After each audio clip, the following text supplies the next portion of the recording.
तो चलिए दोस्तों वीडियो को स्टार्ट करते हैं। दोस्तों आप बारी बारी से आपके इस वीडियो में 10 सब्जेक्टिव क्वेश्चंस आएगा, जो कि दोस्तों बहुत ही वीवीआई सब्जेक्टिव क्वेश्चन है दोस्तों। तो चलिए दोस्तों वीडियो को पूरी तरह से आपको स्टडी करना है दोस्तों। स्वयं सेल्फ स्टडी करके हमने इस वीडियो को चयन किया है, जिसमें दोस्तों आपके लिए बहुत ही महत्वपूर्ण में से। तो चलिए दोस्तों पहला वीडियो आप देखिए, आपके सामने है कि ईद के दिन अमीना क्यों उदास थी, जिसमें आंसर है आपका दोस्तों ईद के दिन अमीना इसलिए उदास थी क्योंकि उसके घर में दाना भी नहीं था। फिर हामिद अकेले मेले में 3 कोस तक पैदल चल करके ईदगाह तक जाएगा। ये दोस्तों 2 नंबर के सब्जेक्टिव क्वेश्चन है दोस्तों, बहुत ही वीवीआई सब्जेक्टिव क्वेश्चन है दोस्तों। आप इसे बारी बारी से नोट करके अपने कॉपी में लिख सकते हैं। अगला प्रश्न दोस्तों सेकंड क्वेश्चन पे चलते हैं। सेकंड क्वेश्चन दोस्तों आपके सामने की दूसरा, हामिद मिठाइयाँ या खिलौने के बदले में चिमटा पसंद क्यों करता है, क्यों? और उसका भी आंसर है दोस्तों आपके सामने। बचपन में यदि बच्चा अभावग्रस्त हो तो वह बैस की तरह सोचने लगता है। हामिद ने सोचा मिठाई से केवल जीला में सॉरी हाँ यहाँ पे मिस है दोस्तों, जीला नहीं हो जीवा होगा। जीवा में स्वाद आता है जो क्षण भर के लिए होता है। खिलौने भी मिट्टी के बने हैं जिस पर पानी पड़ते ही रंग उड़ जाएंगे, ठोकर लगते ही टूट फूट जाएंगे, लेकिन चिमटा न कभी टूटेगा न फूटेगा। यह दादी को काम आएगा, दादी को रोटी सेकने के लिए अंगुलियां नहीं जलेगी। यह बहुत उपयोगी है। यह सब बात सोच करके हमें चिमटा ही पसंद करता है। तो दोस्तों ये थे आपका सेकंड क्वेश्चन। अब चलिए दोस्तों चलते हैं थर्ड नंबर क्वेश्चन, तीसरा नंबर क्वेश्चन की ओर। दोस्तों तीसरा नंबर क्वेश्चन है आपके सामने कि मेला जाने से पहले हामिद से क्या कहता है, यानी मेला जाने से पहले हामिद अपनी दादी से क्या कहता है। तो दोस्तों इसका भी उत्तर है कि मेला जाने से पहले हामिद अपनी दादी से कहता है, तुम डरना नहीं अम्मा, मैं सबसे पहले आऊँगा, बिल्कुल ना डरना। दोस्तों अगला प्रश्न 4 नंबर कि मेले में चिमटा खरीदने से पहले हामिद के मन में कौन कौन से विचार आए, वर्णन करें। उसका आंसर दोस्तों उत्तर में है कि मेले में चिमटा खरीदने से पहले हामिद के मन में एक वैश्य की तरह विचार करने लगा। खिलौना सभी अच्छे हैं, ये किसे ले, हर एक का दाम 2 पैसे हैं, सभी खिलौने भी नहीं होंगे। इन्होंने इस तरह से सोचा। दोस्तों चलते हैं अगला 5 नंबर प्रश्न की ओर, जिसमें दोस्तों कुछ और बातें यहाँ पे है आगे का कि फिर मिट्टी के बने हैं ये खिलौने, यदि हाथ से छूट गए तो चूर चूर हो जाएंगे, पानी पड़ा तो सारा रंग धुल जाएगा। ऐसे खिलौने लेकर के वह क्या करेगा?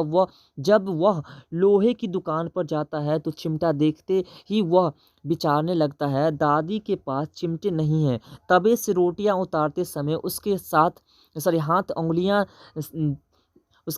हाथ की उंगलियां जल जाती है। अगर चिमटा लेकर के दादी के पास जाएगी तो दादी बहुत खुश होगी, उनकी उंगलियां अब कभी नहीं जलेगी। खिलौने लेने से व्यर्थ में पैसे खराब हो जाएंगे। दोस्तों ये थे आपके fourth number question, 4 number question के आंसर। दोस्तों पूरी तरह से बारीकी से आप इसे समझें, और अगर आप चाहते हैं तो इसे नोट करके अपनी कॉपी में इसे उतार भी सकते हैं। तो चलिए दोस्तों चलते हैं 5 नंबर प्रश्न की ओर। दोस्तों 5 नंबर प्रश्न है आपके सामने कि हामिद ने चिमटे को किन किन रूप में उपयोग करने की बात कही है। दोस्तों इसका भी उत्तर है कि हामिद चिमटे को बंदूक, फकीरे के चिमटे, मंजीरे तथा खिलौने को जान निकालने वाला हथियार के रूप में उपयोग की बात कही है। ये था दोस्तों आपका 5 नंबर प्रश्न। अब चलते हैं दोस्तों 6 नंबर प्रश्न की ओर। दोस्तों बारीकी से आप सभी प्रश्नों को देख करके समझ सकते हैं। दोस्तों 5 नंबर प्रश्न 6 नंबर प्रश्न है आपके सामने दोस्तों कि ईदगाह कहानी आपको कैसी लगी, इसकी मुख्य विशेषताएं बताएं। तो दोस्तों इसका भी उत्तर आपके सामने हम बहुत ही सटीकली लेकर के आए हैं कि ईदगाह कहानी हमें अत्यंत रोचक लगी। इसकी मुख्य विशेषताएं हैं, पहला दोस्तों कहानी बाल मनोविज्ञान पर आधारित है। दूसरा है दोस्तों अभावग्रस्त बच्चे वयस्क की तरह सोचते हैं। और तीसरा है दोस्तों चुनौतियों बच्चे को परिपक्व बना देती है। और पांचवा है दोस्तों कहानी मुहावरे के द्वारा रोचक बनाया गया है। आगे है दोस्तों इसी का पांचवा है दोस्तों कि कहानी में जटिल शब्दों का प्रयोग नहीं किया गया है, यानी कि दोस्तों किसी प्रकार के बेपनाह का बातें नहीं प्रयोग किया गया, सभी बातें उपयोगी ही प्रयोग किया गया। आगे छठा है प्रश्न, छठा पॉइंट है इसमें दोस्तों कहानी सुकांत है, या फिर इत्यादि भी कह सकते हैं, सुकांत इत्यादि है। चलिए दोस्तों आगे बढ़ते हैं आगे के कुछ पॉइंट पे बढ़ते हैं दोस्तों, जिसमें अगला सवाल है आपका 7 नंबर सवाल है कि चिमटा देखकर के अमीना के मन में कैसा भाव जागा। उसका भी उत्तर दोस्तों आपके सामने है कि चिमटा देखकर अमीना के मन में 2 प्रकार के भाव जागे। पहला प्रकार है दोस्तों कि लड़का कितना बेसमझ है, न कुछ खाया न पिया और न कोई खिलौने का खेलने का खिलौना लाया, यह चिमटा क्यों ले आया। लेकिन जब हामिद ने कहा तुम्हारी उंगलियां तवे से जल जाती थी इसलिए मैंने इसे ले लिया है, तो दादी के भाव बदल गए। दूसरे भाव में दादी सोची, हामिद में कितना त्याग, सद्भाव और विवेक है। बच्चे को मिठाई खाते देख अवश्य ललचाया होगा, लेकिन बुढ़िया दादी का ख्याल बना रहा। ये था दोस्तों आपके 7 नंबर प्रश्नों का आंसर। दोस्तों आपने पहले कमेंट सेक्शन में किसी ने आप लोगों ने लिखा कि सर कुछ अलग हिसाब से इसका आंसर सभी क्वेश्चंस का लाइए, इसलिए दोस्तों हम लेकर के आए हैं। और इसके बाद दोस्तों आपको बता दें कि पूरे नन हिंदी के पूरे बुक का सब्जेक्टिव क्वेश्चन आपको इस चैनल पे मिलेगा। आप बने रहे इस चैनल पे दोस्तों, धैर्य बना करके बने रहे, आपको पूरी तैयारी कराई जाएगी एग्जाम तक। दोस्तों इसमें जितने हम सब्जेक्टिव प्रश्न आपको बता रहे हैं दोस्तों, ये सभी प्रश्न आप पढ़ करके जाइए और 100% गारंटी दोस्तों आपको 2022 के एग्जाम में सब्जेक्टिव प्रश्न में इसके अलावा कहीं से नहीं आएगी। तो दोस्तों चलते हैं 8 नंबर प्रश्न की ओर। दोस्तों 8 नंबर प्रश्न है आपके सामने कि ईदगाह कहानी की प्रमुख विशेषताएं बताएं। दोस्तों उत्तर में है ईदगाह कहानी विशेषताओं से भरी है, यानी कि अब ईदगाह कहानी में विशेषताएं की कोई कमी नहीं है। दोस्तों पहला है दोस्तों कि कहानी बाल मनोविज्ञान पर आधारित है, जिसका आंसर दोस्तों पहले भी प्रश्न में अभी आप देखे हैं। दूसरा है दोस्तों कहानी में अभावग्रस्त बच्चा को वयस्क की तरह सोच पैदा किया गया है। तीसरा है दोस्तों कहानी में बताया गया है कि चुनौतियों बच्चे को परिपक्व बना देती है। और पांचवा है दोस्तों कहानी रोचक एवं सुखांत है। और छठा है दोस्तों कहानी को सरल मुहावरे के द्वारा मार्मिक बनाया गया है। तो दोस्तों आगे फिर बढ़ते हैं दोस्तों, इसे आप नोट करते जाइए अपनी कॉपी में दोस्तों, ध्यानपूर्वक नोट करते जाइए, किसी प्रकार की कोई दिक्कत नहीं हो। आगे इसी का एक पॉइंट और है दोस्तों कि तथा जटिल शब्दों का प्रयोग नहीं किया गया, यानी कि किसी प्रकार के वैसे जो व्यर्थ का हो वो इस पाठ में उपयोग नहीं किया गया है। अगला है 9 नंबर प्रश्न दोस्तों आपके सामने कि बाल गोविंद भगत गृहस्थ थे फिर भी उन्हें साधु क्यों कहा जाता था।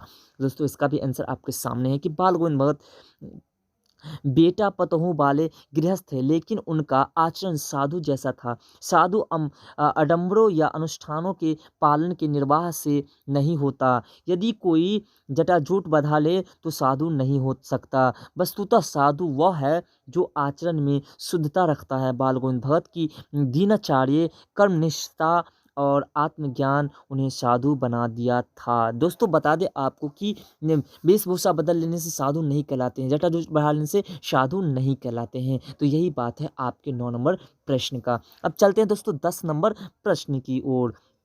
दोस्तों 10 नंबर प्रश्न है आपके सामने कि भगत ने अपने बेटे की मृत्यु पर अपनी भावनाएं किस तरह व्यक्त की। तो दोस्तों इसका भी आंसर आपके सामने है कि भगत ने अपने बेटे की मृत्यु पर विलाप नहीं करते दिखे, बल्कि मग्न हो गीत गा रहे थे। उनकी भावना का वह चरम उत्कर्ष था। वो अपने पतहू से कहते थे आनंद मनाओ, एक आत्मा परमात्मा से मिल गया है। उनकी भावना थी कि मृत्यु के बाद आत्मा परमात्मा से मिल जाता है, और जो आनंददायक बात है, अर्थात दोस्तों मृत्यु के बाद जब आत्मा परमात्मा से मिल जाती है तो इससे बड़ी बातें और कुछ नहीं हो सकती। ये थे भगत के विचार। तो दोस्तों आशा करता हूँ कि हमारे द्वारा बताई गई जानकारी ये 10 प्रश्नों में से आपको बहुत ही महत्वपूर्ण लगा हो। अगर दोस्तों महत्वपूर्ण लगा तो वीडियो को लाइक करिए, कमेंट करिए, और चैनल पर नहीं तो चैनल को सब्सक्राइब करिए। अब वीडियो को अपने दोस्तों में शेयर करना ना भूलें। तो दोस्तों फिर मिलते हैं अगले सेट में इस तरह के नए टॉपिक के साथ, तब तक के लिए बाय।